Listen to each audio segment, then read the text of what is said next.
Biz neye bakarız?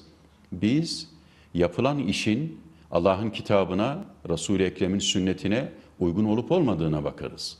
Biz onun İslam'ın temel ilkeleri ışığında insanlığa faydalı olup olmadığına bakarız.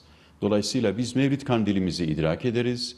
Mevlid-i Şerifimizi yine Vesiletün Necatımızı en güzel bir şekilde okuruz. O gece yine en güzel bir şekilde idrak ederiz.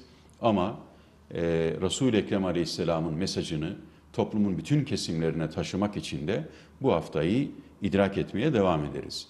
Peki bugün ortaya çıkan tartışma ise bizi çok yaralamıştır, onu açıkça ifade edeyim. Hem şahsen beni hem bu süre içerisinde görev yapan ki 1964'ten itibaren görev yapan Diyanet İşleri Başkanlarımızın tamamı hayattadır. Bütün bu başkanlarımızı, Diyanet camiasını rencide etmiştir. Çünkü bu bir bühtandır, bir iftiradır. Bu 15 Temmuz gecesinde saraylarıyla o ihaneti ve darbeyi bastıran bütün Diyanet camiasına atılabilecek en kötü iftiralardan bir tanesidir. Bunu kabul etmemiz asla mümkün değildir. Tarihe baktığımız zaman da bu topluma, yani bunun FETÖ'yle, FETÖ bu liderinin topluma, hiçbir ilgisi, bu kötülüğü yapan yapıyla hiçbir ilgisi yoktur. Delil olarak kullandıkları tek delil vardır. O da şu anda hapishanede olan eski gazete köşe yazarlarından bir tanesinin yazdığı yalan yanlış bir yazıya dayanarak bunu söylerler. Halbuki haber ahlakı, asgari haber ahlakı, Diyanet burada, Diyanet İşleri Başkanı burada. Hadi bugünkü Diyanet İşleri Başkanlığı'na eğer bir rezerviniz varsa, tarih boyunca görev yapmış bütün Diyanet İşleri Başkanlarımız hayatta. Bu haftayı başlatan Diyanet İşleri Başkanı hayatta. O başkanın zamanında toplantıya katılan bütün ilim adamları hayatta. Bütün bunları bir tarafa bırakarak, bunların hiçbirisine sormadan, bunların hiçbirisiyle konuşmadan, sadece yine o malum yapının gazetesinin bir köşe yazarının yalan yanlış bir beyanına dayanarak bu haftanın onlar tarafından icat edildiğini, daha da vahimi, o ihaneti bu topluma yapan insanın doğum gününü kutlamak için bunu kullandıklarını, Diyaneti de bu yönden emellerini alet ettiklerini iddia etmek doğrusu sadece bir akıl tutulmasıyla, bir idrak tutulmasıyla izah edebilirim. Bunu kabul etmek asla mümkün değildir. Yani tekrar ediyorum, Diyaneten bazı kardeşlerimiz de şöyle soruyorlar.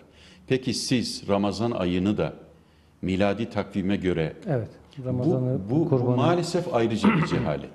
Çünkü Ramazan ayı dediğimiz ibadet Allah'ın emrettiği bir ibadet. Vaktini Allah belirlemiş.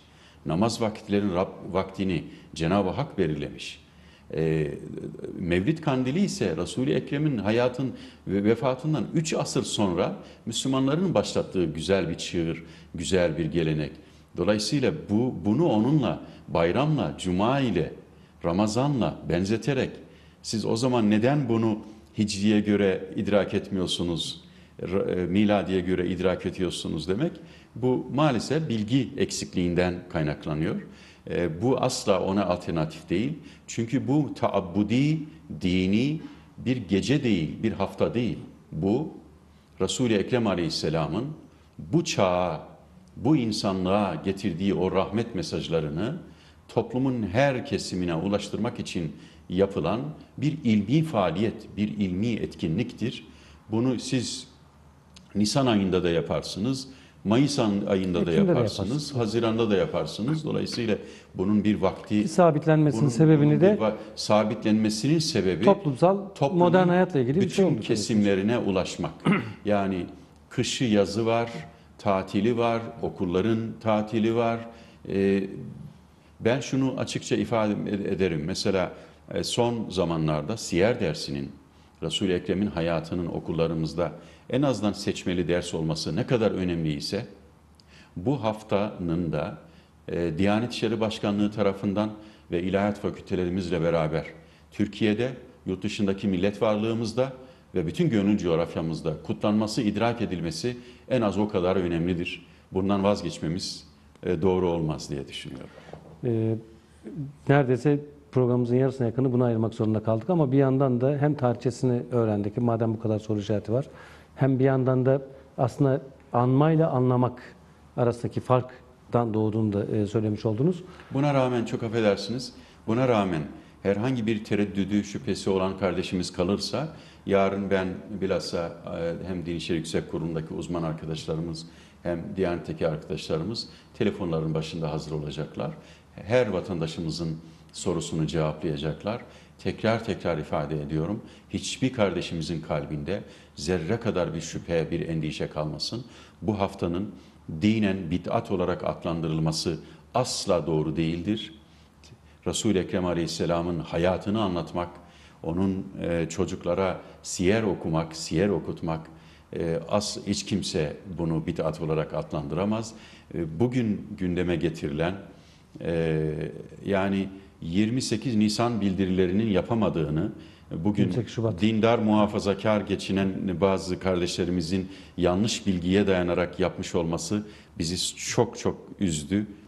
Bunu tekrar tekrar ifade etmek istiyorum. İnşallah böyle kapanır diyelim. İnşallah soru işaretleri de biter.